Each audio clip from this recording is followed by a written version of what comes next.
Ahimbazwe cyane. Haleluya. Turabaramukije mu izina ry'umwami wacu Yesu kandi dutewe iteka kugira ngo dusangire hamwe amajambo y'Imana. Ijambo tugiye gusangira ni ijambo twiyumviriye ko twofata ku majambo makuru y'inyigisho tumaze iminsi twigisha ijanye n'ubushobozi bw'Impwemu. Kuko ubuzima bwacu ubiravye neza bugizwe n'intambara zo mwisi taboneka, kandi mu gihe tuzoba tukira abantu turi ku isi bivuga ngo ubwo bushobozi tuguma tunigana nabwo. Muri ndwi murazi ko habaye ibintu bitari bike ku rwego rw'isi, aho nari kubanza kuvuga nti pole sana ku bantu bose mwaje hano mu ishengero. Ndazi ko abantu bari bafise uruhagarara n'amajambo atandukanye avuga ku vy'intambara z'Uburusiya n'igihugu ca Ukraine, aho abantu bari ko bavuga bati noneho umuhero urashitse, intambara ya gatatu y'isi yose iratanguye. Abantu bose bakurikirana ibiriko biraba kandi n'ubu bigikurikiranwa, abantu bakabiha insiguro mbere bakabiha n'intumbero zitandukanye. Mugabo bijya biriko biraba ni kimwe co mu bubasha buri mu isi y'umwijima, kuko iyo ubonye bamwe biyumvira gutera abandi, hakaba urupfu, hakaba gutikiza kw'ibintu n'abantu, umuntu yokwibaza bati ujya mugabo arishima canke ujya mugabo afise ukuri kwiwe kw'ivyo ariko arakora. Mugabo mvuge ngo ibi vyose biriko biraba ni ibintu bigomba kutwereka ku basomyi ba Bibiliya ko turiko turashira tuja mu minsi idasanzwe, mu gihe c'iherezo. Abavugishwa bari baravugishijwe mbere na Yesu arimo hajya mu butumwa bwiza bwa Matayo, mu bintu yavuze bizohagarika umutima bari mwisi harimo, kandi bizoba vyerekana no kugaruka kwiwe, harimo intambara n'impuha z'intambara. Ubu ndazi yuko twebwe twaraciye mu ntambara nivyo, mugabo uravye bene data bari hajya ahantu muri kajya karere. Ejo twari dufashe umwanya w'amasengesho tuvuga tuti aba bantu barakwiye gusengerwa, kandi barya abantu harimo n'abanyamahanga, mbere n'abarundi bacu batabuze kuba barimo hajya. Kandi intambara itanguye, ijya ntambara yari kibera harya n'ubikiri kibandanya, bivuga ngo si bimwe. Abantu bafise abantu bafise ibihugu vya rutura uzobona barungika indege ngo bagiye kwevakiwa canke gukurayo abantu babo. Ababizi baravuze bati intambara igatangura, nukuvuga ngo nta ndege iguruka mu kirere kuko ntushobora kubagurukana. Hari ubuhinga budasanzwe atari bimwe byo kwigira ngo umuntu arakomeye ngo ajanya kanaka. Bivuga ngo uwo intambara yatanguye yari bivuga ngo nubu ni yari abimana yatabaye bakarokoka, ubu bari mu masengesho no mu bihe bidasanzwe. Navuze nti mbega none ko ugomba kugira ikimeze nk'indunduro c'ubutumwa bwiza canke inyigisho umaze amezi 8 uriko wigisha, mbega woreka kumenyesha ishengero ko turi mu gihe c'iherezo? Woreka kumenyesha ishengero kwibi ari vyavugishijwe? Abavugishwa babivuze ko mu bijanye n'intambara ziri mu bizoba biranga ukuza k'umwami wacu Yesu Kristo. Ibi uraza kubona uwavugishwa n'Imana Danieli yarabihishuriwe, uwavugishwa n'Imana Yohana ivyo yarabivugishijwe ku bijanye n'intambara. Kandi izo ntambara ziriko ziraba, wo kwibaza ngo n'umugabo, wo kwibaza ngo n'umuntu, mugabo hari ubushobozi bw'Impwemu buza mu muntu, ukazobona ariyumviriye ivyiyumviro, kandi kiza kutwereka ko atari ivyiyumviro vyiza, nuko habamwo guhonya no gutikiza no kwaka ubuzima abariho. Kandi Bibiliya ivuga ko inyuma y'urupfu nta gakiza kabayo. Baratanze ibitigiri vy'abapfuye baguye muri ijya ntambara, kandi n'ibindi bikiriko vyiyongera. Intambara iyo iri kiraba harabicwa n'amasasu bwayo, mugabo hakaba n'abapfa kubw'ingaruka y'intambara. ubuca wibaza uri kurumviriza amakuru wabona ko umuntu intambara yateye yihamba ahantu atazi situation iri hanze uko iri kiragenda. Bivuga ngo bafise ama hypertension, abafise ama diabete, utamara umunsi adafunguye mugabo akamara umunsi wose atarakora ku munwa, umutima uvyimbye kubw'uruhagarara, abo ni benshi bashobora gupfa bishwe nico amagara make yabo atari n'urusasu rwamukozeko. None rero bene data turakwiye gusenga. Barya abantu tubasengere kandi dusengere ibihugu byose bishobora kuba biri mu bibazo. Intambara turayizi nk'abarundi twayiciyemwo, ni vyiza ngo dusengeranire. Abagize umwanya mwiza wo gusengera Ukraine ni bande nk'abakozi b'Imana muduzi ibiganza. Abaroze umwanya wo gusengera bijya bintu biriko biraba muri Ukraine. Birashoboka ko hari abandi batavyumvise batabimenye.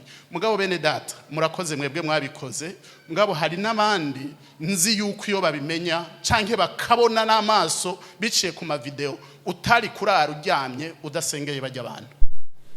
Ubu hari intambara dohora twumva ngo intambara, hari intambara zabaye muri kahise, hari ubwami bwagiye bukuranwa n'ubundi, ukabona bariko barakoresha ibigwanisho mugabo ubona biciriritse, ibigwanisho bisanzwe, mugabo ibigwanisho bihari ubu kuri iyi si ya none birateye ubwoba bene data. Wari umuriro urengeye ukwemera, iyumvire gukubita abantu apana bijya byo kuvuga ngo uri kurarasa, umucanwa hajya utoronka niyo uca ngo wiruke ngugende, hariko hakora ingoho za kirimbuzi, birateye ubwoba. Nca nibaza rero abantu bariko banka Imana bakanka kumvira ubutumwa bwiza, nkuko abakorare himbaza bavuze ati ubutumwa ubu buriko buravugwa, kandi hari ubuvugwa mu ndirimbo, hari ubuvugwa n'abavuga butumwa, mugabo abantu bakabifata nk'ibintu bisanzwe. Ndavuga ngo wanka bangwe ntiwankazana ndabe. Bantu banka kwizera umwami Yesu hakirivuga butumwa jinginga abantu tinimuze mwayihane mwakira umwami Yesu kubundi imbabazi zikihari. Hari igihe abantu bazoba bipfuza gupfa, urupfu nago rukababwira ati naje ubwanje ndageramiwe. Ndipfurije umuntu wese turi kumwe hagati y'icigwa nigishije amezi 8 kandi n'ubu ntarabura ico no kivugako. Turi mu gihe turiko turwana n'ububasha tutabona. Ububasha burahantu wewe nanje utabibwiwe n'ijambo ry'Imana atavyo woshobora kwemera. Reka navuze ngo simvuga byinshi kuko umwanya uhavutanyemerera. Inyigisho y'amezi 8 nkaba ngomba mpitemwo umurongo umwe gusa wodufasha. Vuga ngo nabivuze ko urufatiro ari ubushobozi bw'Impwemu. Aho turiko turasozera kino cigwa mvuze ngo dusangire aya majambo make aboneka mucete Paulo yandikiye Abanyefeso. Cete Paulo yandikiye Abanyefeso mu gice ca 6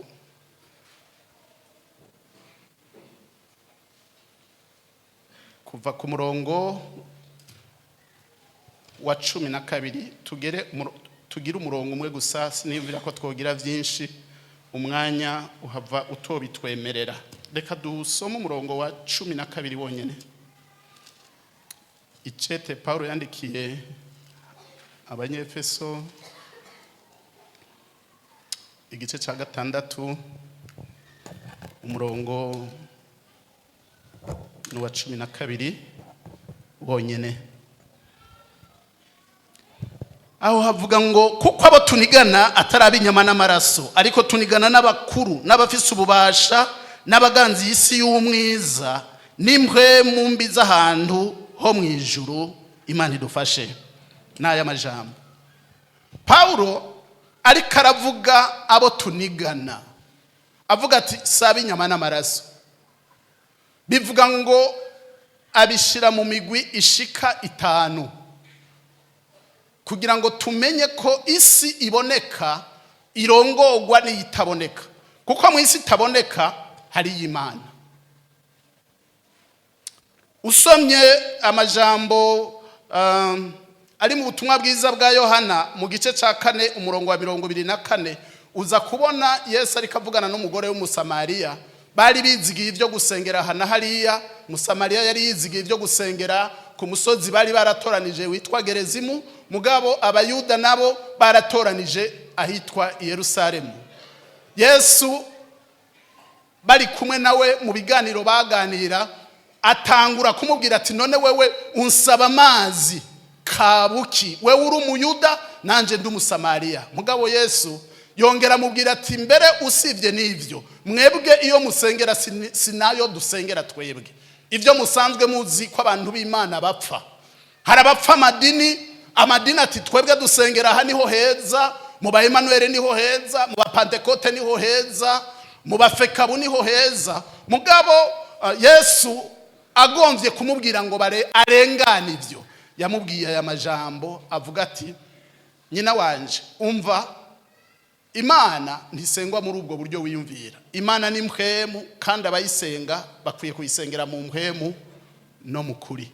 Ijambo ndonderamwo ni Imana ni mpwemu kandi abayisenga bayisengera mu mpwemu no mu kuri. Uko niko Imana yacu iri. Imana ni mpwemu. Usomye kuva mu gitabo ca Ezekiel igice ca 28 umurongo wa 14 kugeza ku murongo w'17 uraza kubona muri yo sitaboneka mbere aho twokwita mu ijuru Bibiliya ivuga.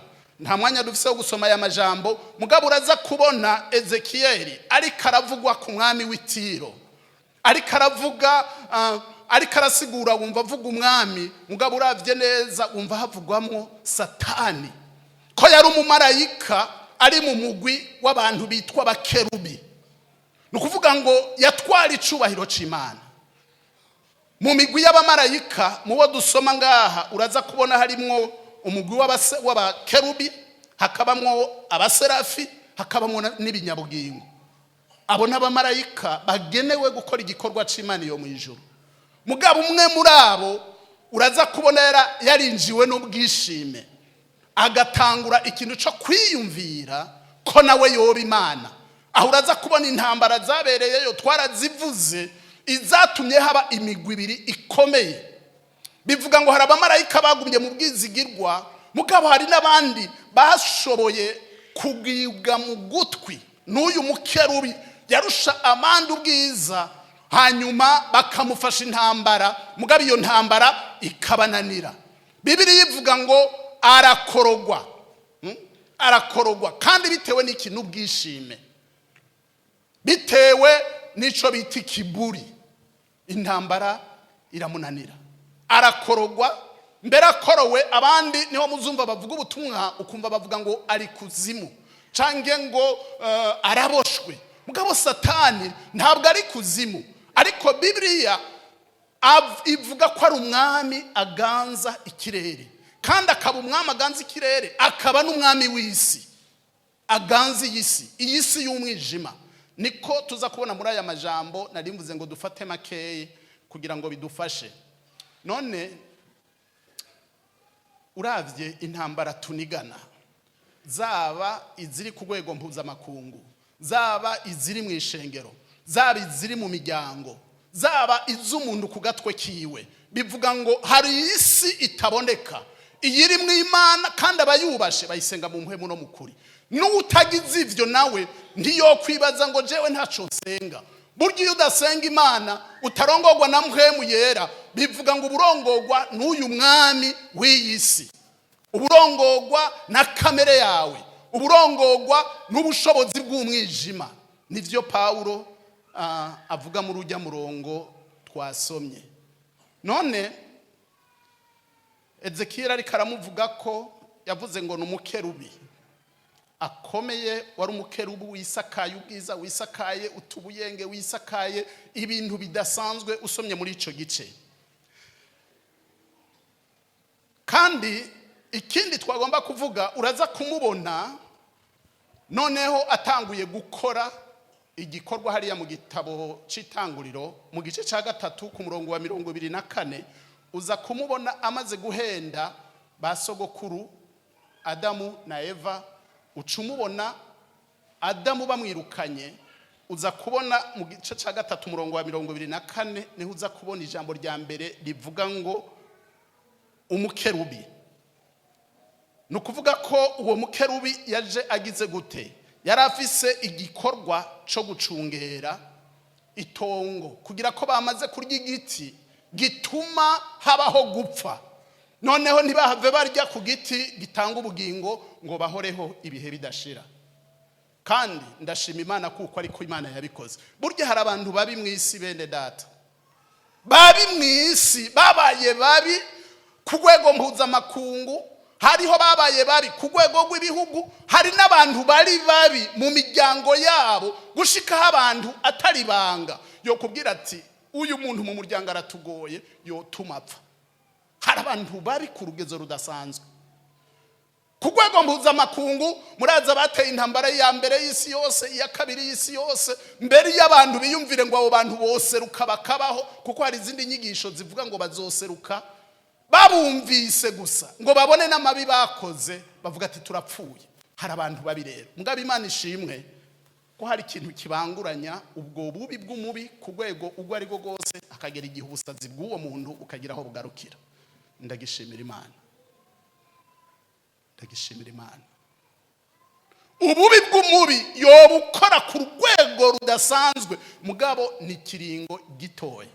Ufatiye ku vyo umukozi w'Imana Dawidi yavuze hariya mu Zaburi ya 90, aravuga ko iminsi yo kubaho kwacu ari mikeya.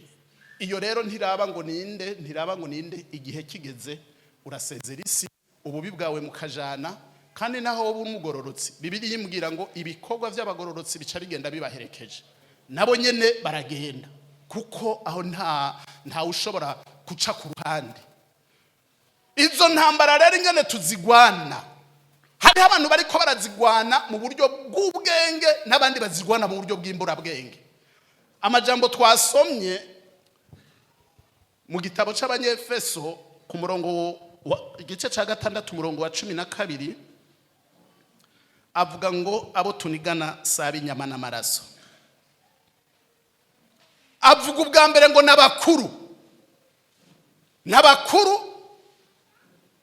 kandi rya kabiri akavuga ngo n'abafise ububasha. Abakuru, abafise ububasha. Mwisi taboneka hariyo Satani, kandi afise administration, kuvuga uburongozi bwiwe bugizwe n'abakuru, bugizwe n'abafise ububasha, abafise ubushobozi. Ubugira gatatu kane avuga ngo nabaganza iyisi y'umwiza. Abaganza iyisi y'umwiza. Iyisi burgira mu mwijima, abari muri yo bose atari umuntu agiriwe ikigongwe n'Imana ngo aronka umuco, yakira umuco. Abantu bose bari mu isi y'umwijima. Usanga benshi iyo wo mubona ngo n'umupfasoni yambaye agahuzu keza, wo mubona ngo n'umupfasoni, mugabo uroye mu mutima wiwe canke ngo umenye ivyo akora, ivyo yakoze, ivyo ari karakora n'ivyo agamije gukora, ubona ko abantu bose ari babi. Naho yambaye neza, naho agira mu muduga mwiza, naho abaheza, uwo guhishurira uburongozi bwiwe bw'umuntu w'imbere, wovuga ati uyu muntu yarapfuye, naho umengo agenda ahagaze, umengo ni muzima. Kuko iyo umuntu apfuye mu buryo bw'impwemu, izo mpwemu ziza zikarongora impwemu twebwe tutabona, ibiza kwamuza, uza kumubona abikoze mu buryo bw'amajambo, uraza kubona abikoze mu buryo bw'ibikorwa bigaragara, canke inyifato yiwe irakwereka ati uyu muntu arafise ikibazo. Nukuvuga ngo muri uru rukurikirane kwabo anigana nawe nyene atabazi, mugabo Bibiliya itubwiye ngo n'abafise ububasha, n'abakuru, n'abaganzi y'isi y'umwiza, n'impwemu z'ahantu ho mu ijuru. Izi mpwemu twarazivuze ko rero uburyo butandukanye, kandi birababaje ingene hari aho usanga umuntu uko ameze nawe atashaka kukuba, ugasanga asa n'umuntu afatwa ku nguvu kujanwa iyo atagomba, kandi abamufashe ku nguvu n'abafise ubukuru, n'abakuru bafise ubushobozi, n'abakuru bafise abanyarwanda bavuga ngo bafise imbaraga, nukuvuga ngo bakujana iyo udashaka. Paulo muri aya majambo mubona yavuze ngo nabameze muri ubwo buryo. Barwanya iki? Barwanya abantu, barwanya abizera. Nibo yari kavuga ati rako tugwana abantu bafise organisation zidasanzwe, naho tutobabona bo baratubona. Izi ntambara uzozimenyera mu bikubujije amahoro, uzobimenya ingana wipfuza kuba ugororotse ariko ugasanga biranse. Hari abantu bari abasambanye mugabo ugasanga sambana yumva bimubabaje. Uwundi munsi niko numviriza ku radio bariko bavugisha aba bantu badandaza imibiri yabo, abamenyesha makuru ati none mwebwe ako kazi mukora ntimwokareka? Amwe ati none tukareke dukora kandi nyabaki? Twebwe akaniko kazi tutagakoze ntidufungura. Ati none muranezerwa nako kazi mukora? Ati nukuri nimba hari abantu batunduye bababaye ni twebwe. Ati kuko abaza kudusaba mbe ndayite service, abadusaba ako kazi ubwa mbere usanga hari abagabo barebare, abisiza amapuderi, abanuka n'abamota. Mugabo iyo yakwipfuje kurondera amafaranga usanga ubikora contre cœur, nukuvuga ngo ukabikora utabishaka kugira ngo ubeho, ugasanga ari ngombwa. Wafashwe ku ngufu, hari ububasha bw'umwijima bwakugize umuja bukaguhuma amaso ngaho umenga ubuzima buraho nyene, ugasanga umuntu abirimwo ababaye. Si ivyo gusa, mu mwanya mutonyi barashobora kumubwira ati burya waranduye kandi ingwara wanduye hajya ntuzokira. Ca wibaza yiyumvira ngo aronse urukiza, none ahavuye aronka amagorwa, amahera ntashobora kuronka yo kwivuza. Ahandi ukazusanga bariko bararemera leta ngo nimutuvuze nimugire gute. Leta nayo nyene ifise ivyishobora mugabo hari nibiyinanira kuko si Imana. Mugabo ndagomba nsigure kuri ubu bushobozi bufatira umuntu kujiya adashaka, kuba hadashaka, kumera uko atagomba, ugasanga waraboshwe, warafashwe mbiri. Paulo rero avuga ko izo ntambara hari abazinigana. Aha yabwira abantu b'Imana, abakozi b'Imana, uwo mwijima uraza gushika utera abagororotsi. Mbega abagororotsi birashoboka ko Satani aza kubatera? Ni intambara turimo. Hajya usomye ku murongo wa 16 aho muri ico gice nyene uza kubona Paulo avuga ngo,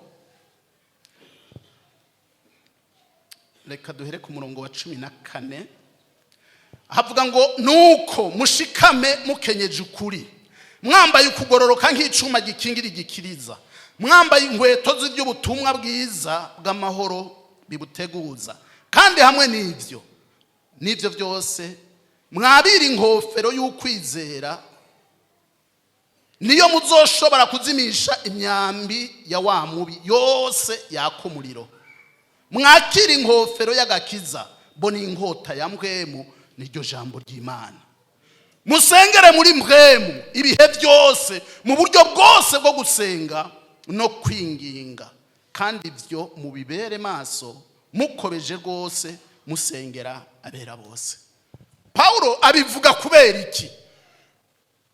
Hamwe n'izo ntambara zifise abo zagize imbohe. Burya mu ntambara hari abantu bafatwa mpiri. Abo bafatwa mpiri nta bubasha afise bwo kwibohora, bivuga ngo yarafashwe. Bamujaniye iyo bagomba, bamukoresha ibyo bagomba. Abo ndavuga ngo nabantu batarizera umwami Yesu. Burya n'imbohe baraboshwe, barafashwe ku buryo bagenda iyo umwansi ashaka. Mugabo Paulo ariko arahanura abakristo abizera, avuga ati mwebwe na mwebwe nyene naho mwizeye iyi ntambara irahari. Ati kwihari rero murakeneye ibigwanisho, murakeneye ibigwanisho. Ubwa mbere ngo umuntu agira ukwizera. Uko kwizera kumeze nka antibar, ni bya bintu bikingiza mu gikiriza kugira umwansi naho yorasa ntashobore kuguhambya, umwambi wiwe udundike ko ugenda. Ivyo navyo ni ukwizera. umwana w'Imana akwiye kugira ukwizera. Hano twamaze twumva ukwizera kurya mu mama yashoboye gukora ku buyonga bwa Yesu Kristo, agakira icago kubwo kwizera. Yarabimenya ata ujya nkamukorako ndatabagwa, kandi amaze kumukorako ijuru Yesu Kristo yaramenya ati hari umuntu ankozeko. Bivuga ngo uyikoze kuri Yesu, Imana Yesu ntabiyobegwa. Iyo ntambara irahari bene data, niyo avuga ngo abana b'Imana bareke kuyigwana. Ndavuga ngo nk'abajuju, ngira ngo noba ntukanye, noba mvuze amajambo ataryoshe, mugabo bareke kuyigwana nk'imbura bwenge.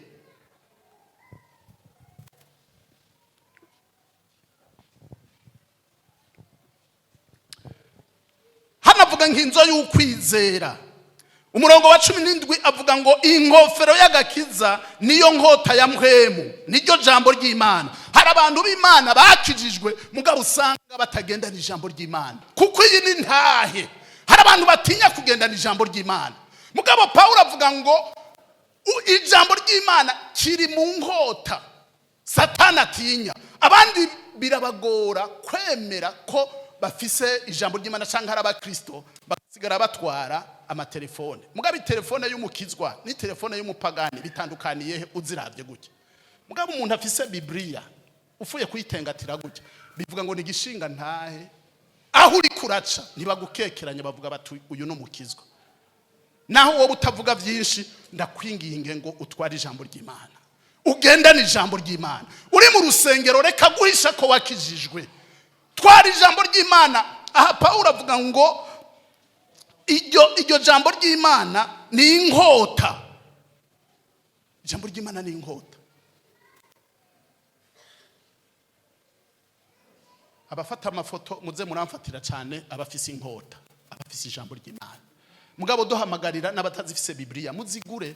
Ibi byo muri ubu buhinga n'umwanya wari wose birashobora guparangatana, ugasanga wifuza gusoma ijambo ry'Imana mugabo nturisome ukaribura. Numva umengo noshira kurangiza, kuko ndumva ntovuga byose muri uyu mwanya mutonyi dufise, mugabo ndangirize kuri aya majambo. Dusome mu gice ca 2 ca Paulo yandikiye abanyefeso, aho imbere yaho gatonyi nshira gusozera mu gice ca 2 tabo c'abanyefeso, igice ca 2 dusome umurongo wa mbere tugeze ku murongo wa 3. Paulo avuga ngo namwe yabagize bazima hamwe mwari mupfuye mwishwe n'ibicumuro byanyu n'ibicumuro n'ivyaha byanyu, ibyo mwagenderamwo kera nk'uko ivy'isi bigenda, mwumvira umwami w'abaganza ikirere, niwe Bw'Impwemu ikorera mu bantu b'intabarigwa. Kandi natwe twese twahora muri bo kera mu kwifuza kw'imibiri yacu, dukora ivy'imibiri yacu n'imitima yacu bigomba, kandi mu kameremere kacu twarabo kurakirwa nk'abandi bose.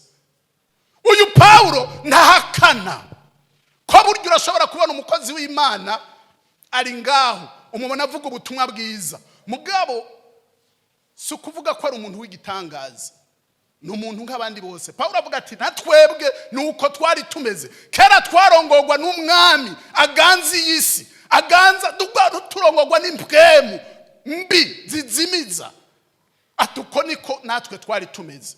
Mugabo hari amajambo meza uyu mukozi w'Imana avuga ngo kandi natwe niko twari tumeze, twahora muri bo kera mu kwifuza kw'imibiri yacu, twakora iby'imibiri n'imitima bigomba. Bene data, ndavuga ngo ntiduhendana. Nimba Paulo avuga gutya ashinga intahe, hari umuntu asanga yarafashwe mpiri agakora ibyo kwifuza k'umubiri wiwe kugomba, akagenda iyo adashaka, mugabo afashwe mpiri. Paulo avuga ngo natwe niko twari tumeze. Uri umunyabyaha na Paulo yari umunyabyaha, uri umunyabyaha na Leopoldo yari umunyabyaha, kandi n'ubu niwe mugabo yagiriwe imbabazi n'Imana. Rero niwite kw'ibirake, hari ububasha udashobora kunesha utagiriwe imbabazi na Yesu, utariko ikimenyetso ca Bw'Impwemu yera ngo agufashe kunesha intambara, ntabyo woshobora. Mu kurangiza umurongo wa 4 kugeza ku 8 avuga ngo ariko Imana ishimwe kuko ari umutunzi w'ikigongwe, kubw'urukundo rwayo rwinshi yadukunze, hamwe twari dupfuye twishwe n'ibicumuro byacu, yatugiranye bazima na Kristo, ubuntu nibwo bwadukijije, yatuzuranye nawe, atwicarika nawe ahantu ho mu ijuru, turi muri Kristo Yesu. Tuvuge tuti amen. Bene data, ndakubwira ngo ntushobora kunesha isi, ntushobora kunesha abadayimoni, ntushobora kunesha uyu mwami w'ikirere utagiriye ubuntu na Kristo. Nagomba nguhamagare, uri ngaha, urashobora kuba ufise ibintu bikunaniye, urashobora kuba ufise ingene washatse kunigana ngo ugororoke, kandi uko nukwifuza ko abantu benshi, mugabo utagiriye ubuntu na Kristo, utemeye kuri umutsindwa. Paulo ati natwe niko twari tumeze, ariko kubw'urukundo rw'Imana n'imbabazi zayo, ati yatuzuranye nawe, atwicarikana nawe, turi ahantu ho mu ijuru, turi muri Kristo Yesu. Uragomba kuba mu bagiriwe imbabazi, uragomba kuva mu byakunesheje, uragomba kuva muri ibyo munigana ukabona umengo ntibishoboka. Ntushobora kubinesha udashobojwe na Kristo akugiriye ubuntu. Nagomba mpamagara umuntu ari hano, twarengeje umwanya, mugabo uhaguruke. Hari bikurwanya kandi bigutsinda uzi ko byakunesheje. Ntushobora kunesha isi, ntushobora kunesha uyu mwami aganza ikirere utaronse ubuntu bwa Kristo. Paulo avuga ngo natwe niko twari tumeze.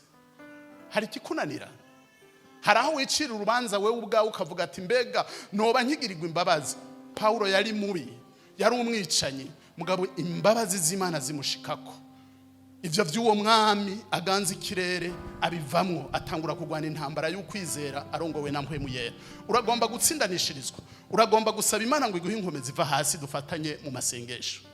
Uve hasi, niwe yumvire ngo wacumuye vyinshi, niwe yumvire ngo waneshejwe kenshi. Va hasi gusa, wemere ati ndumutsindwa. Hari Kristo agomba kugutsindanishiriza. Uhaguruke kugira ngo ducungure umwanya, kuko usa n'uwatujanye, minota yacu sikirenga.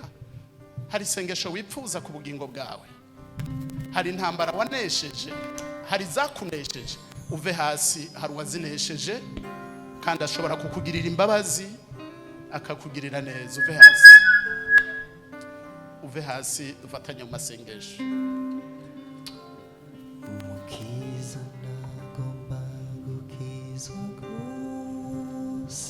Uve hasi, dufatanye amasengesho.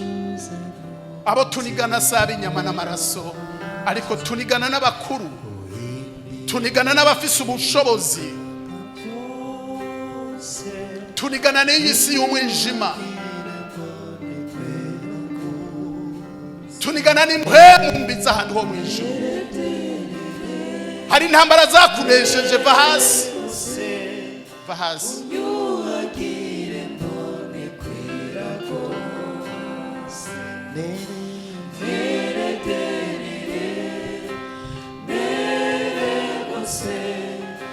Va hasi, dufatanye mu masengesho. Hari intambara zinesha abizera, nibo Paulo yavuga.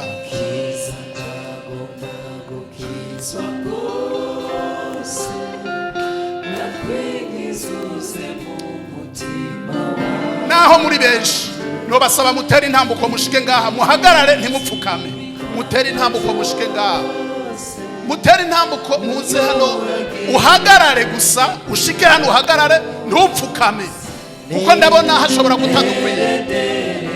Ushike uhagarare, uhagarare neza.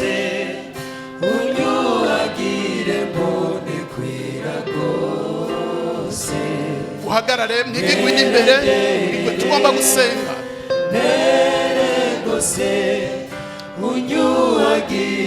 Mwegerwe imbere kugira ngo dusenge, twisengere, dusengere ishengero ry'Imana. Hari intambara, hari intambara, hari intambara z'isi itaboneka.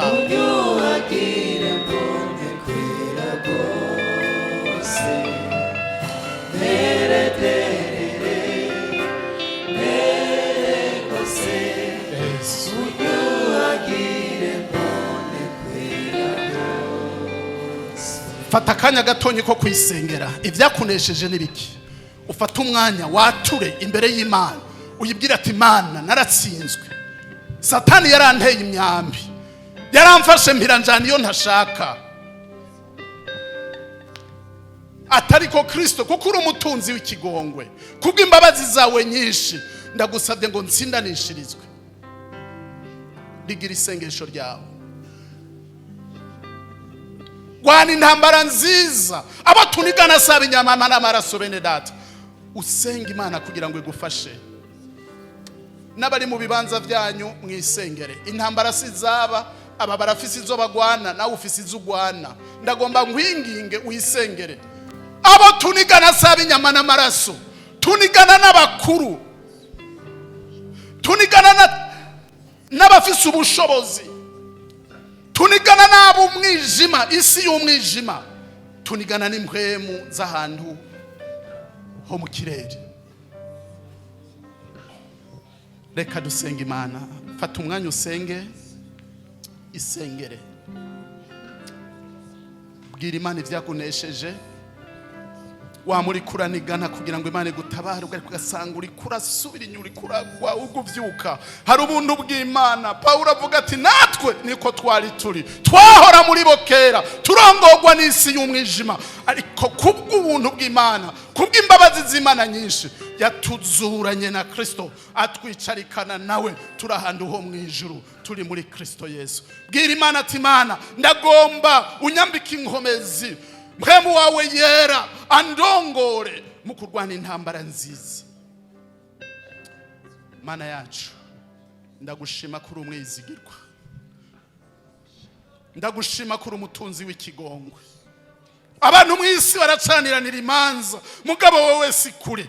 Hari umunsi uzoza nk'umucamanza, mugabo suno munsi ubuntu bwawe n'imbabazi buracari bwa bundi. Ndasabye ngo ugirire imbabazi aba bahungu n'abakobwa bawe. Umwe wese yishishitira aho urugamba rwamunesheje, ndahamagaye ijuru ngo amaraso ya Yesu atwikire aba bahungu n'abakobwa, aba papa n'aba mama, bumve bafukijwe n'amaraso ya Yesu. Ivyabarega, ivyo umwansi yabateje, bakumva umengo ntibakibaho, bakumva umengo ntibo babarirwa. Mana ubagirire imbabazi, ubaho ububasha bwo kunesha, ubahe Mpwemu wawe yera kugira ngo barwane intambara nziza, kuko arizo twahamagariwe muri Kristo Yesu. Kandi kuko Yesu wanesheje, kandi natwe turabanesha twizeye izina ryawe. Ndagushimiye Mana. Ndabohoye imitima y'abantu yaboshwe. Mana, ndavumye ubutware, ububasha bw'umwijima bubohera abantu kuziyo badashaka. Iyo migozi yose ndayicagaguje amaraso ya Kristo Yesu, uwapfuye ku musaraba kugira ngo bamwizeye badasubira kurongorwa na kamere zabo, ariko barongorwa na Mpwemu. Ndatuye ngo abana b'Imana barongorwe na Mpwemu yera, kandi Mpwemu ari kumwe nabo, bazogenda nk'abana b'umuco, abana b'umurango, abataneshwa, ariko bava mu ntsinzi baja mu yindi. Mana, ndasabye ubugingo bwabo buhingure, buri wese avuye hano aze gutaha muhira abona intsinzi, ivyamunesheje, ariko arabona bikandagira ku gatwe, kuko hari Kristo ari muri we. Kristo yamuhaye ubushobozi, Kristo yamuhaye kurongorwa na Mpwemu yera. Ndagushimiye kumvisa amasengesho yawe Mana. Ndasengeye kandi abo bafise ibibazo by'ingwara mu izina rya Yesu. Ingwara ziturutse ku bubegito, ingwara ziturutse kuri karonda, ingwara ziturutse ku bitandukanye, ndazivumye mu izina rya Yesu. Abana b'Imana ko bagize ukwezwa n'ukwera, Mana ubatabare no kubisigaye. Ijambo ryawe riherekezwe n'ubushobozi bwo kuzura mbere n'abapfuye. Wihesha icubahiro Mana, turabigusabye, ntiduhogora ko tuzi ko tubwiye Imana yumva kandi yiteguye gukora ibirenge byo dusabye, mu izina rya Yesu Kristo umwami n'umukiza wacu. Amen.